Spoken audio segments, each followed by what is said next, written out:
السلام عليكم البنات، ان شاء الله تكونوا بخير وعلى خير. وعذرا للانقطاع وللغياب، كان عندي ظروف و... والحمد لله اني رجعت وندخلوا مباشرة في الموضوع.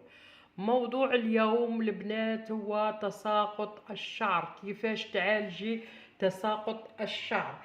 كل وحده عندها شعرها راه يطيح، ولا عندها الفراغات في شعرها يعني، ولا راه يكون ما تمشطه تلقى شعرها بلي راه يطيح. جبت لكم الحل اليوم، الحل المعجزه للشعر، يعني يرد لكم شعركم روعه روعه روعه، يعمره يطوله. من ما عندي ما نقول، يعني عن تجربه.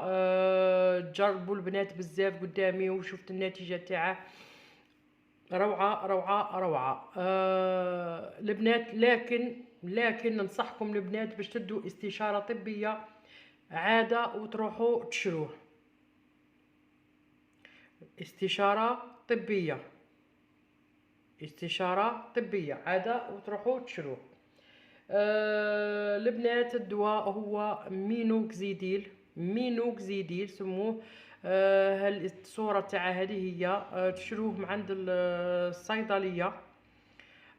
لكن باستشارة طبية، يعني أنا جربت البنات اللي جربوه بدون استشارة طبية. لكن كل وحده وشعرها، وكل وحده ولابو تاعها. نخاف على هذيك الحساسيه تاع لابو، لا تكون فيه كاش ماده ولا تاع حساسيه. دونك عليها نبغي استشاره طبيه قبل ما تستعملوه. سينون كاع اللي استعملوه معايا واللي جربوه ما عنده حتى ايفي سكوندير. صوف كل الاولى كاين واحد الملاحظه، مين تبدي تستعمليه راح يطيح كاع داك الشعر المريض، وكاع راح تجيكم واحد لاشوت يعني قويه، يعني هذاك الشعر كاع المريض يطيح، ومن بعد يخلف تمتم، يعني يعمر لكم الشعر ويطوله ويرده.